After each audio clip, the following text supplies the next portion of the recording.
3 hình thức miễn visa của Việt Nam dành cho người nước ngoài. Hi, xin chào mọi người, rất vui vì được gặp lại và tiếp tục đồng hành cùng các bạn trong các video chia sẻ về thông tin xuất nhập cảnh trên kênh YouTube của Tân Văn Lan và Visa Travel, và mình là Thanh Tuấn. Các bạn biết không, Việt Nam mình không chỉ nổi tiếng về các cảnh đẹp hùng vĩ và nền văn hóa phong phú mà còn thu hút khách quốc tế bởi nhiều chính sách miễn visa linh hoạt. Trong bối cảnh toàn cầu hóa và xu thế du lịch gia tăng, việc nắm rõ các hình thức miễn visa của Việt Nam là rất quan trọng đối với những ai muốn khám phá dải đất hình chữ S này.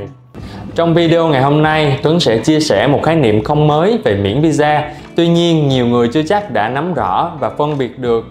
hình thức miễn visa của Việt Nam dành cho công dân nước ngoài. Do đó, ngày hôm nay các bạn hãy dành từ 5 cho đến 10 phút để xem hết video này để phân biệt được 3 diện miễn visa mà Việt Nam đang áp dụng nhé. Miễn thị thực là gì? Miễn thị thực hay còn gọi là miễn visa, visa free là việc một quốc gia cho phép người nước ngoài nhập cảnh vào đất nước của họ, lưu trú trên lãnh thổ của họ vào một khoảng thời gian nhất định mà không cần phải làm các thủ tục liên quan đến visa hay đóng bất kỳ lệ phí nào liên quan đến visa. Như vậy, miễn thị thực Việt Nam là việc chính phủ Việt Nam cho phép người nước ngoài nhập cảnh và lưu trú trên lãnh thổ Việt Nam trong một khoảng thời gian nhất định mà không cần phải làm các thủ tục liên quan đến visa hay đóng bất kỳ lệ phí liên quan đến visa Việt Nam. Để được vào Việt Nam theo diện miễn thị thực này, công dân các nước đủ điều kiện phải đảm bảo hộ chiếu phải còn hạn ít nhất 6 tháng kể từ ngày nhập cảnh vào Việt Nam và hộ chiếu phải còn ít nhất 2 trang trống. Về hình thức miễn thị thực thì hiện tại Việt Nam đang áp dụng 3 chính sách, đó là miễn thị thực đơn phương, miễn thị thực song phương và miễn thị thực 5 năm. Giờ thì chúng ta cùng tìm hiểu từng hình thức một nhé.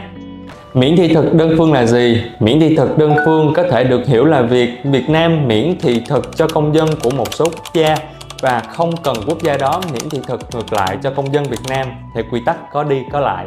Ví dụ, Việt Nam ký hiệp định về việc miễn thị thực đơn phương với Nhật Bản. Theo chính sách này thì công dân Nhật Bản khi nhập cảnh vào Việt Nam thì không cần phải xin visa, trong khi đó công dân Việt Nam muốn nhập cảnh vào Nhật Bản thì phải xin visa trước khi nhập cảnh. Theo Nghị quyết số 32, Nghị quyết Chính phủ ngày 15 tháng 3 năm 2023, Việt Nam miễn thị thực cho các nước Cộng hòa Liên bang Đức, Cộng hòa Pháp, Cộng hòa Italia, Vương quốc Tây Ban Nha, Liên hiệp Vương quốc Anh và Bắc Ireland, Liên bang Nga, Nhật Bản, Đại Hàn Dân Quốc, Vương quốc Đan Mạch, Vương quốc Thụy Điển, Vương quốc Na Uy, Cộng hòa Phần Lan và Cộng hòa Belarus. Các quốc gia này được nhập cảnh vào Việt Nam mà không cần phải xin thị thực với thời hạn lưu trú tối đa là 45 ngày, không phân biệt hộ chiếu, không phân biệt mục đích, trên cơ sở đáp ứng đủ các yêu cầu và theo pháp luật quy định của Việt Nam. Chính sách miễn thị thực khi nhập cảnh vào Việt Nam cho công dân của các nước nêu trên sẽ được áp dụng trong vòng 3 năm, từ ngày 15 tháng 3 2022 đến ngày 14 tháng 3 năm 2025 và sẽ được xem xét gia hạn theo quy định của pháp luật Việt Nam. Miễn thị thực song phương là gì? Miễn thị thực song phương là chính sách miễn thị thực có đi có lại giữa Việt Nam và một số quốc gia. Khi Việt Nam miễn thị thực cho công dân của quốc gia đó thì quốc gia đó cũng miễn thị thực trở lại đối với công dân Việt Nam. Tiêu biểu của việc miễn thị thực song phương là các quốc gia Đông Nam Á miễn thị thực cho công dân của nhau khi xuất nhập cảnh như là Lào, Campuchia, Philippines, Indonesia, Singapore, Brunei, Thái Lan, Myanmar và Malaysia. Thời gian lưu trú từ 14 cho đến 30 ngày tùy theo quốc gia. Ví dụ như công dân Việt Nam có quyền được nhập cảnh vào Singapore mà không cần phải xin visa, và ngược lại người dân của Singapore có thể được nhập cảnh vào Việt Nam mà không cần phải xin visa với thời hạn lưu trú là 30 ngày. Và mới đây nhất vào tháng 11 năm 2023, Việt Nam và Mông Cổ đã ký hiệp định miễn thị thực song phương với Mông Cổ đối với hộ chiếu phổ thông với thời hạn lưu trú tối đa là 30 ngày. Miễn thị thực 5 năm là gì? Miễn thị thực 5 năm hay còn gọi là miễn visa 5 năm là một loại miễn thị thực Việt Nam dành cho người nước ngoài có thân nhân là người Việt Nam, được thể hiện bằng một loại giấy tờ được lưu trú hợp pháp với thời hạn là 5 năm.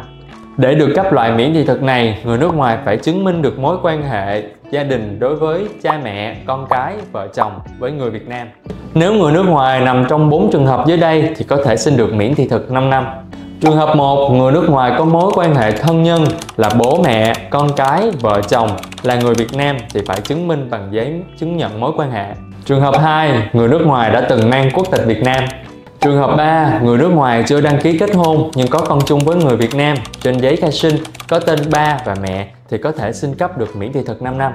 Trường hợp 4, người nước ngoài đã từng có miễn thị thực 5 năm và người bảo lãnh đã nhập tịch nước ngoài thì vẫn có thể xin cấp theo hồ sơ cũ. Nếu người nước ngoài rơi vào một trong 4 trường hợp trên, đã đủ điều kiện xin được miễn thị thực 5 năm hay còn gọi là visa 5 năm với thời hạn là 5 năm, lưu trú 6 tháng cho một lần nhập cảnh. Các thông tin chi tiết về hình thức miễn visa 5 năm, Tân Văn Lan đã lên video chia sẻ trước đó, các bạn có thể xem thông tin chi tiết nhé. Trên đây là những thông tin về 3 chính sách miễn thị thực Việt Nam dành cho người nước ngoài. Nếu như bạn có bạn bè, người thân là người nước ngoài chuẩn bị đến Việt Nam thì có thể tham khảo các chính sách về miễn thị thực đơn phương, miễn thị thực song phương hay miễn thị thực 5 năm để có kế hoạch lưu trú và làm các thủ tục đúng quy định để được nhập cảnh Việt Nam nhé. Và trong quá trình tìm hiểu về chính sách miễn thị thực hay xin visa nhập cảnh vào Việt Nam, nếu như các bạn cần hỗ trợ hoặc giải đáp các thắc mắc thì comment ở dưới video này hoặc liên hệ với số hotline 0907 874 240. Giờ thì xin chào và hẹn gặp lại các bạn ở những video tiếp theo trên kênh Tân Văn Lan nhé.